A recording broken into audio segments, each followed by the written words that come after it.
Oke guys, welcome back to Daily Charting with Toshi, di mana kita akan daily chart your favorite cryptocurrencies. Dan sekarang kita masuk ke DCWT sesi kedua. Di mana di sesi kedua ini fokus kita akan lebih ke pembahasan komen dan juga charting altcoins ya.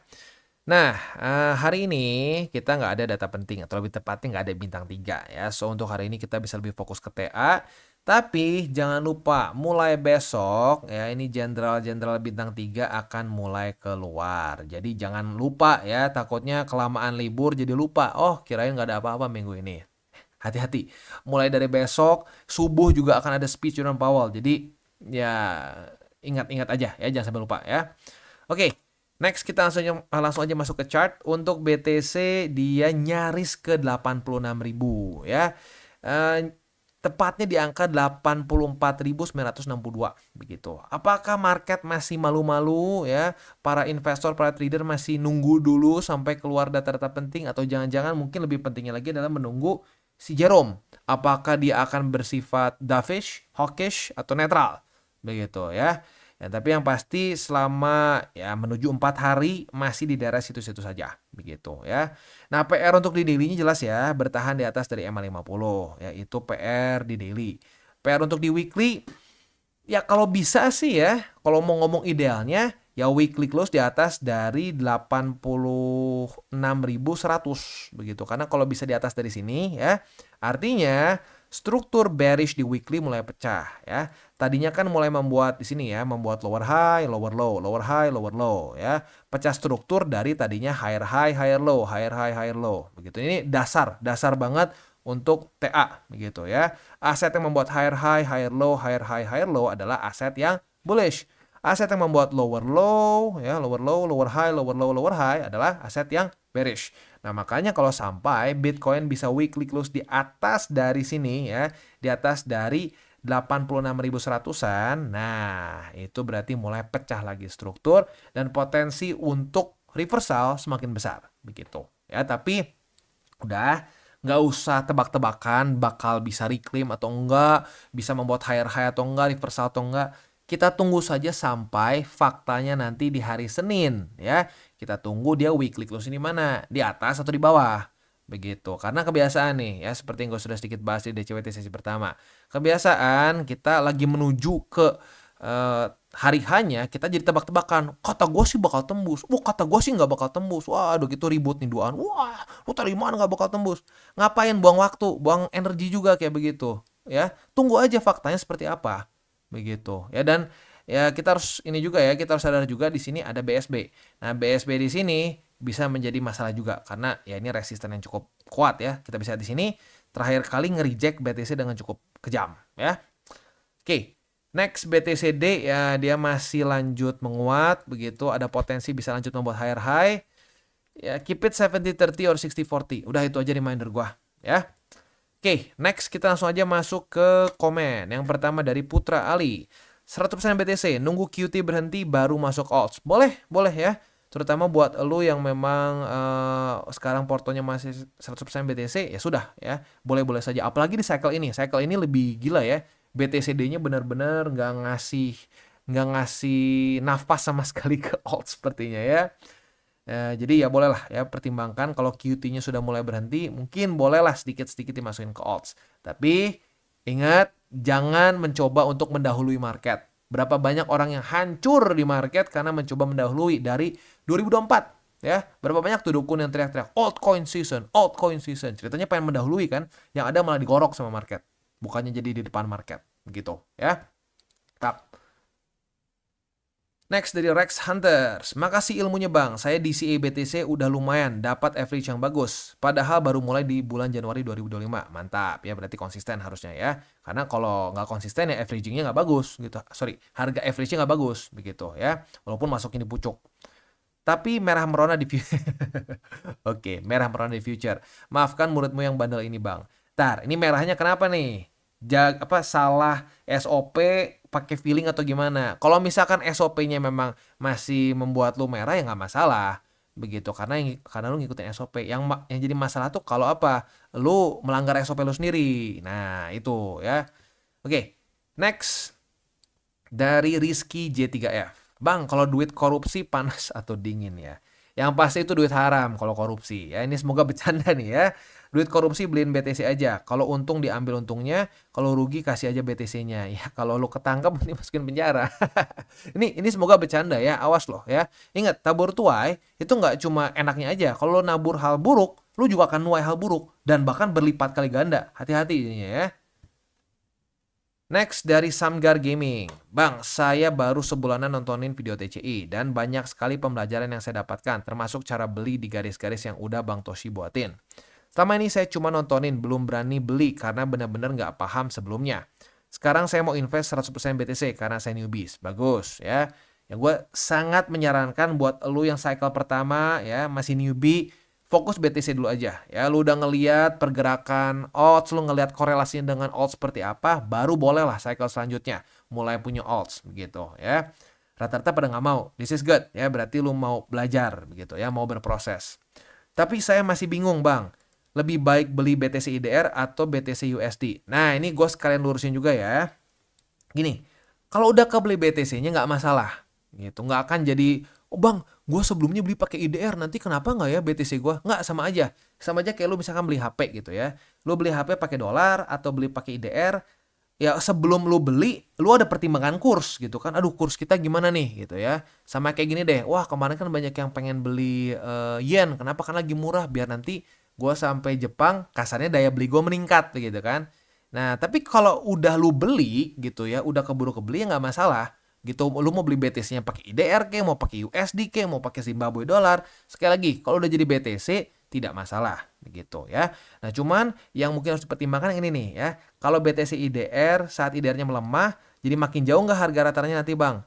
Ya kalau ya tergantung pemerintahan kita juga sini ya. Kalau pemerintahan kita makin hancur-hancuran ya rupiahnya makin melemah ya makin berantakan begitu ya. Nah makanya kenapa gue udah pernah bilang ya, rupiah itu cuma untuk dana darurat yang gue butuh bisa gue akses cepat dan juga untuk kehidupan sehari-hari gitu. Mostly aset gue tuh lebih banyaknya ya USD base atau yang lain gitu, properti kayak yang lain gitu. Jadi gue nggak pegang dalam bentuk IDR begitu karena ya bocornya nggak kira-kira kan. Ya kita TCI pertama kali bahas IDR itu masih 14 ribuan. Sekarang ya 16.700, 16 berapa ya, paling tingginya kemarin 700 17.000, sorry gila, 700.000 mati ya. Dulu 14.000, sekarang mentok-mentok kemarin 17.000 begitu, sekarang 16.700-an mungkin ya. Ya tapi tetap lah not good gitu. Jadi ya mungkin gini ya, kalau lu kan lagi mau nunggu DCA, kalau lu tanya ke gua lebih mendingan lu ngeholdnya fiatnya tuh IDR atau USD, ya mending USD kalau gua begitu ya. Cuman pertimbangannya apa? Pertimbangannya ya lu harus ada fee kan buat beli USD begitu ya, itu aja gitu ya. Terus belinya di mana? Ini maksudnya exchangernya ya. Kalau di Indo ya, kalau pengen pakai exchanger Indo yang bisa pakai toko kripto, bisa pakai Pintu, bisa pakai apa lagi ya, ya ada banyak sih sebenarnya ya, tinggal lu pilih aja. Tapi pastikan yang sudah terdaftar dan diawasi oleh Bapepti biar nggak ribet urusan pajaknya ya. Oke, terima kasih banyak Bang Toshi, mohon pencerahannya. God bless you Bang Tosh and team, salam tabur tuai. Mantap, salam tabur tuai juga Bro Samgar ya. Next dari Palm Store. Pantesan 3 jam sebelum mantan nyungsep foto lu yang gua bingkai. Aduh, yang gua bingkai bergetar sampai jatuh pecah. Ternyata udah dikasih tahu tanda-tanda alam. Tapi tenang bang, gua udah beli bingkai baru lagi. Ini kayaknya bercanda nih ya, gile juga ya. Ya, inilah. Kita jadikan mantra ini sebagai reminder buat kita pentingnya keep it 70-30 begitu. Ya gue nggak stres waktu manta ngedrop atau ngedam gitu. Kenapa? Yang pertama karena udah ada TP-nya ya. Jadi ya lumayan lah dapat penghiburan sedikit. Yang kedua, ya mantra ini di porto gue kecil sekali begitu karena aturan 70-30 begitu. Nah, that's the beauty of ya porto yang balance, yang rasionya tepat. Jadi tidak stres begitu ya. Next dari Imam ya, setelah ngecek di siklus-siklus buluran-buluran sebelumnya selalu ada korelasi, salah baca, selalu ada koreksi sampai dengan 20%. Tapi anehnya kenapa dukun pada panik ya? Padahal itu kan kejadiannya yang sering terulang. Ini ada jawaban dari Bro BTC is King, like-nya juga banyak nih, coba gue penasaran dia ngomong apa ya. Simple om, karena dukun nggak tahu apa-apa selain bacotan fantasi mereka sendiri. Nggak megang data, nggak megang statistik, yang pasti megang duit. Yang pasti megang duit membernya yang disedot terus. Ya gini, ya sekali lagi kenapa panik? Bener, ada benernya. Karena mereka nggak tahu fakta data statistik. Begitu. Setiap kali drop, mereka cuma balik lagi ke perasaan mereka. Perasaan mereka seperti apa. Begitu. Wong kemarin aja ada dukun yang nggak percaya makroekonomik ngaruh. Ya, coba kebayang nggak? Kebayang nggak? Ada dukun yang nerimain duit nih. Nerimain duit. Ya, buat orang masuk ke kelas dia. Tapi dia mengolok-olok orang saat ngebahas makroekonomics. Itu kan otaknya nggak tahu di mana kan. Ya tapi itulah dukun. Ya, mereka itu cuma ngebacot doang, ngebacot sama fantasi mereka. Ditanya datanya mana, nge-gaslight. Lu nggak percaya sama gua? Lu nggak percaya? Lu tahu nggak harta gua berapa? Lu tahu nggak mobil gua apa? Kan konyol. Ditanya analisa lu kenapa bisa begini? Jawabannya, lu nggak percaya gua? Gua lebih kaya daripada lu. So what? Kaya nggak berarti bener. Banyak orang kaya yang bodoh. Banyak orang kaya yang otaknya tuh apa ya? Otaknya tuh kacau gitu cara berpikirnya. Begitu. Ya jadi ya itulah ya karena para dukun nggak ngerti fakta data statistik. Mereka ngertinya ini ya. Ngertinya gimana cara megang duit member sebanyak mungkin. Savage juga ya. Gue like dua-duanya ya. Oke. Next dari Kurniadi Saputra. Selamat siang Bang Toshi. Berapa banyak dana cash yang harus kita sisakan di wallet? Berapa persen untuk DCA ke BTC dan trading altcoin? Ya, kalau secara persentase ya 70-30 begitu ya. Terus untuk transaksi altcoin apa diperbolehkan untuk trading harian dan berapa persen untuk keuntungan atau kerugian? Ya ini sebenarnya tergantung lo ya, tapi kalau gue pribadi sih jujurnya ya, dari satu kali trade lo bisa profit 3%, itu udah gede. Begitu ya. Nah kadang-kadang banyak orang yang suka nggak make sense gitu loh si targetnya. Wah gue pengen cuannya tuh sebulan bisa kayak ratusan persen. Ya kalau ngomong matematikanya sih bisa, tapi faktanya ya sulit gitu ya. Terima kasih untuk konsumsi informasinya setiap hari ya. Selalu terngiang suara Bang Toshi tiap hari. Tetap sukses dan diberkati ya. God bless you. God bless you too ya. Nah terus gini ya, untuk dana cashnya yang disisakan itu sebenarnya tergantung lo.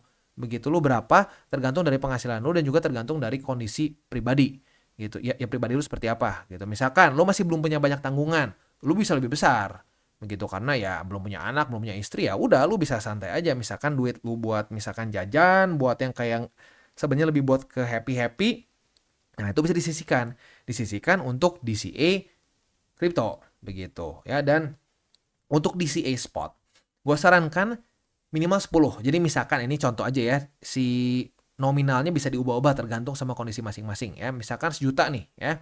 Nah berarti per sekali nembak atau per sekali DCA itu ya kalau dibagi 10 berarti 100.000 per sekali nembak, per sekali DCA, per sekali akumulasi begitu ya. Tapi lebih bagus lagi kalau lebih banyak gitu. Kenapa? Karena pelurunya makin banyak, maka lu dapat harga rata-ratanya akan bisa lebih efektif begitu ya. Cuman kerugiannya apa? Kerugiannya kalau sampai ternyata dia cuma sebentar koreksinya dan langsung naik. Nah, mungkin lo ngerasanya kayak aduh, gue kayak kurang beli di situ ya. Tapi lagi-lagi kalau gue pribadi dari pengalaman gue di market, mendingan pelurunya banyakan dibandingin lo, wah, janganlah Bang. 1 jutanya bagi 3 aja. Ya, taunya lo cuma DCA dapat 3 kali. Lo kebayang gak di sini ya? Lo DCA dari 100.000 nih misalkan ya. Cuma kebagian 3 kali, berarti dari sini misalkan. 1, 2, 3 terus habis pelurunya. Wah, pas turun ke bawah harga rata-ratanya nggak ikutan. Begitu. Jadi sekali lagi kalau gue minimal bagi 10 ya. Sekali lagi dananya berapa setiap orang bisa beda-beda ya, tapi saran gue seperti itu ya. Next dari Adrian Crypto. Mantap Bang Toshi, penjelasannya ringan tapi dalam kayak jurang kripto. Tuh ya, dalamnya kayak waktu market koreksi ya. Tetap semangat nge-share-nya ya, biar kita enggak nyangkut sendirian. Oke. Next dari CSPTY Lover. Wah ini biasanya mantap nih ya. Oke, apa bedanya dukun dan analis? Kesimpulan jawaban ChatGPT, dukun lebih ke wilayah kepercayaan, mistis, supernatural, ramalan, intuisi, benda gaib, dan metafisika ya. Analisis berada di ranah rasional, analisis teknikal, fundamental, tren historis, dan empiris. Yes ya. Tapi gini kadang-kadang ya, dukun sebenarnya gini ciri-ciri yang lebih gampangnya gitu ya. Mungkin kalau dukun-dukun kripto ya udah nggak pakai bakar benyan beneran ya, udah nggak pakai mistis, tapi ya mereka sering kali disangkut-sangkutin ke hal-hal yang aneh gitu. Kayak dulu sempat ada yang bilang kita red moon atau apa maka market akan, waduh gila ini red moon bakal begini begitu, itu apa namanya, urusannya apa gitu kan, nggak ada historisnya, nggak ada fundamentalnya gitu kan. Nah jadi ya selain dari itu sebenarnya satu lah ya, para dukun ini mereka akan cenderung punya analisa yang sifatnya itu pasti, tidak mungkin enggak ya. Lu pernah pernah dengar gak ada dukun yang bilang ya silahkan mandi kembang 10 rupa begitu ya, maka ya probability-nya 60% lah lu bisa kaya. Enggak kan, pasti Anda akan kaya begitu kan. Itu ya salah satu ciri-cirinya lagi ya.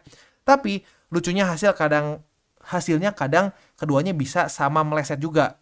Bedanya analisis bisa evaluasi kenapa salah, dukun ya tinggal bilang memang belum waktunya. Benar ya. Tapi gini, kalau apa namanya, analisis itu mereka juga ada probability dari awalnya. Probability ini lebih besar kemana begitu kan.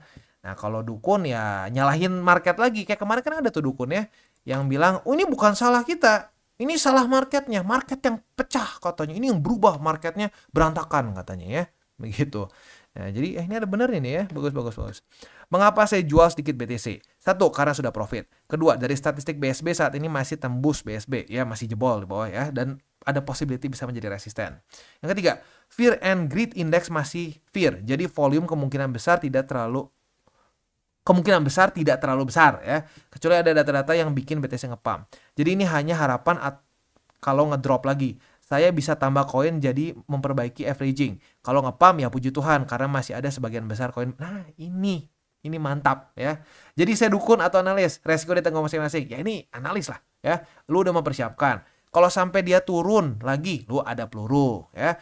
Sampai dia naik, lu juga masih senyum karena sebagian besar BTC-nya masih lu pegang. That's good ya. Nah, jadi ya semoga dengan ini ya kita ya para keluarga besar TCI jadi bisa lihat nih ya perbedaan dukun sama analis begitu ya. Oke, mantap. Next dari review nih boy. Kalau salah baca ya. Halo Bang, aturan 70-30 di spot kalau diterapkan 100% di future tanpa spot dengan leverage rendah 2-3x dianggap melanggar 3 golden rules nggak Bang? Kalau iya, berapa ideal di future jika modal 100 juta?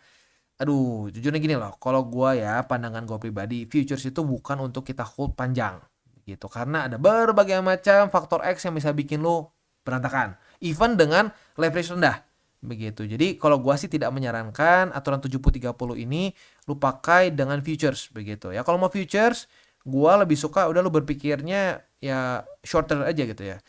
Lebih short ya, lu ada SOP. Jangan sampai jadi scalper juga ya. Scalper terlalu sering boncosnya dibanding profitnya ya. Kalau gua lebih prefer swing trader begitu. Lu bisa hold beberapa hari. Nggak harus ditutup hari itu juga. Kalau di trader kan harus ditutup hari itu juga ya. Gua lebih prefer swing begitu ya. Nah, tapi ya baik lagi kalau mau coba ya monggo tapi hati-hati begitu ya. Nah, jadi gua nggak bisa jawab idealnya berapa kalau mau 70-30 ya, karena lu akan bereksperimen sendiri gitu. Menurut gua ya kalau gua pribadi sih saranin jangan. Lebih baik aturan 70-30 ini untuk spot. Untuk futures itu kepisah lagi begitu ya. Next dari Aumine Daiki ya. Selamat pagi Bang, saya mau tanya nih. Saya seorang pegawai yang sudah menikah dan bisa menyisihkan uang sekitar 500 ribuan setiap bulan. Di sini saya sudah mulai cicil BTC mungkin ya. BTC atau apa nih? BTP. Soalnya C sama P jauh ya. Nah nggak tahu nih. BTP tiap minggu 50 ribu. Jadi 250 ribu per bulan. Dan sisanya 250 ribu lagi saya hold buat siap-siap nanti kalau bear market biar cicil BTC-nya lebih banyak. Apakah langkah saya sudah benar Bang? Atau lebih baik hajar 500 ribu tiap bulan mulai dari sekarang aja? Terima kasih sebelumnya. Gini ya. Kalau gue pribadi sih lebih prefer udah aja. Misalkan lo ada 500 ribu. Ya udah aja lo bagi. Langsung 10 yang kayak tadi loh ya. Minimal 10. Begitu. Berarti jadi sekali lo DCA itu 50 ribu. Begitu ya. Ada 10 peluru. Tapi kalau mau bagi lagi jadi 20 juga boleh sih sebenarnya ya. Jadi ya intinya seperti itu ya. Untuk disisakan lagi kalau hold lebih dalam lagi dan seterusnya sih mending lu 500 ribunya semua lu bagi ya, langsung jadiin berapa peluru and then DCA langsung gitu ya. Dan ya apa namanya ini BTC kan maksudnya nih, BTP atau ada yang lain nggak tahu ya. Ya tapi intinya ingat 70-30 begitu. Kalau sampai lu pengen punya alts jangan kegedean. Dah, itu aja ya. Kalau mau 100% BTC pun nggak masalah gitu. Itu bahkan lebih bagus untuk para newbies gitu ya. Beres. Oke, itu kurang lebih untuk komen kita pada hari ini. Selanjutnya kita masuk ke buy limit. Tetapi sebelum kita masuk ke buy limit, seperti biasa gue akan disclaimer dulu bahwa semua konten dari TCI bukanlah financial advice. Ini semua bentuknya adalah edukasi ya. Lalu bagaimana cara untuk mendukung TCI? Ada banyak caranya. Lu bisa like our video, bisa share our video, atau juga bisa menggunakan link referral kita di bawah. Dan sekarang kita akan dengar dulu pesan-pesan dari sponsor kita pada hari ini. Oke, today's video is brought to you by Bybit. Di mana di Bybit ini kita bisa melakukan berbagai macam hal ya, mulai dari yang newbie sampai yang sudah advance. Buat mungkin lo merasa bahwa aduh bang, gue masih nggak ngerti nih TA, gue masih nggak ngerti charting dan seterusnya, tapi pengen akumulasi, pengen DCA murni, bisa lo tinggal masuk ke sini one click buy, di mana lo bisa pilih lo mau pakai apa ya fiatnya, lo tinggal pilih juga asetnya apa ya. Misalkan lo pengen akumulasi BTC, misalkan setiap hari Senin jam 7 pagi, misalkan gue pengen akumulasi BTC sebesar 100.000 rupiah misalkan ya, lu bisa langsung lakukan di sini. Bisa peer to peer, bisa Dana, Bank BRI dan lain-lain. Ini gila ya, bisa pakai BCA Mobile dan seterusnya. Jadi Bybit ini memang cocok banget buat orang-orang yang tinggal di Indo ya, bisa langsung pakai bank-bank yang memang sudah biasa kita pakai di Indo ya. Nah, buat yang intermediate sampai advance juga di sini ada spot, nah, dan juga ada leverage tokens, dan tentu juga ada derivatives trading, di mana kita bisa menggunakan kontrak yang USDT maupun USDC. Jadi di sini lu bisa pakai USDC ya, karena nggak semua exchanger bisa menerima untuk futuresnya pakai USDC ya. Dan tentu juga lo bisa earning bunga juga dari kripto lu dan lain-lain. Dan tentu juga di sini kita bisa melakukan copy trade ya, di mana copy trade dari Bybit ini sudah cukup terkenal ya, dan kita bisa mendapatkan keuntungan juga. First copy trade kita bisa ada protection 100 USDT loss coverage ya, dan seterusnya ya. Jadi buat lo yang tertarik bisa silakan pakai. Klik di link referral kita di bawah. Dan kita masuk ke Cardano. Untuk Cardano posisi long profit ya. Retest 1, retest 2 ya, kebuka posisi long dan target TP di MA20 ya. Buat lo yang sudah pasang target TP-nya sesuai di MA20, congratulations. Profit 2,34% ya. Nah, semoga nggak lupa geser ya, karena MA20-nya ada pergerakan nih. Ya, jadi penting sekali kalau kita mau pasang target TP-nya di MA20, lihat lagi paginya ya, dia bergesernya segimana jauh gitu ya. Nah, di waktu bersamaan, karena kemarin retestnya kedua-duanya ya, ke support dan resisten, maka kita sekarang punya posisi short juga nih ya. Nah, posisi short kita untuk di Cardano ya otomatis logikanya tinggal kita balik saja ya. Target TP-nya ada di angka 0,630722 gitu ya. Oke, untuk posisi spot di 0,630722, lalu di angka 0,5563 gitu ya. Next kita masuk ke BNB. Untuk BNB kemarin sudah terjadi retest pertama sebagai resisten, tapi pada hari ini belum. So, kita bisa limit dulu posisi short ya. Di MA20, apabila terjadi retest kedua, kebuka posisi shortnya, target TP bisa pertimbangkan di sini ya. Di angka 591,597 gitu ya. Oke, untuk start ini kayaknya gua sekalian pasang aja deh, takut lupa ya. Nah, ini target TP-nya dan juga struktur ya. Untuk posisi spotnya bisa pertimbangkan di angka 581,47, literally struktur yang baru saja terbentuk ya. Lalu di angka 568,716 dan di angka 550,022 gitu. Next kita masuk ke Solana. Untuk Solana kita bisa di sini dia daily close-nya mana nih? Ini kan struktur di 130,18 ya. Nah, si close-nya itu wah, oke, masih sedikit di bawah ya. Jadi ini kita udah kebuka posisi short. Nah, posisi short kita ini sekarang sedang merah nih ya. Nah, untuk posisi shortnya masih bisa di hold. Ya, kita hold sampai ya besok. Kalau besok pagi jam 7 daily close-nya masih di bawah dari struktur 130,18 ya berarti bisa dipertahankan posisi shortnya. Tapi kalau di atas jebol ya reclaim, maka ya cut loss begitu ya. Nah, untuk posisi short ini target TP-nya paling konservatif ya di sini di angka 126,71, yang lebih agresif di angka MA2, lebih tepatnya di MA20 ya. Oke, itu untuk posisi futuresnya. Untuk spotnya ada di MA20 di 121,169 dan di 119,60. Itu kurang lebih untuk DCWT sesi kedua ini. Sebelum kita tutup seperti biasa 3 golden rules. Jangan pegang uang panas, jangan over leverage, berpikirlah jangka panjang. Dan yang terakhir apa? Salam tabur tuai. Apa yang lo tabur akan lo tuai, jadi taburlah sebanyak mungkin hal baik. Oke guys, jadi itu adalah akhir dari segmen DCWT kita pada hari ini.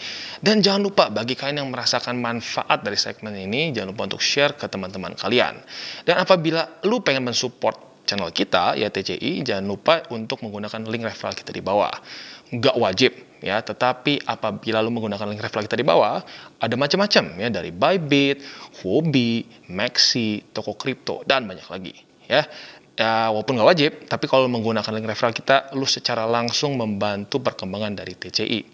Dan satu lagi, jangan lupa juga untuk join Telegram group kita, di mana kita bisa ngobrol-ngobrol santai mengenai dunia cryptocurrency secara dua arah. So, jangan lupa untuk like, subscribe, click the bell icon, and see you on the next video.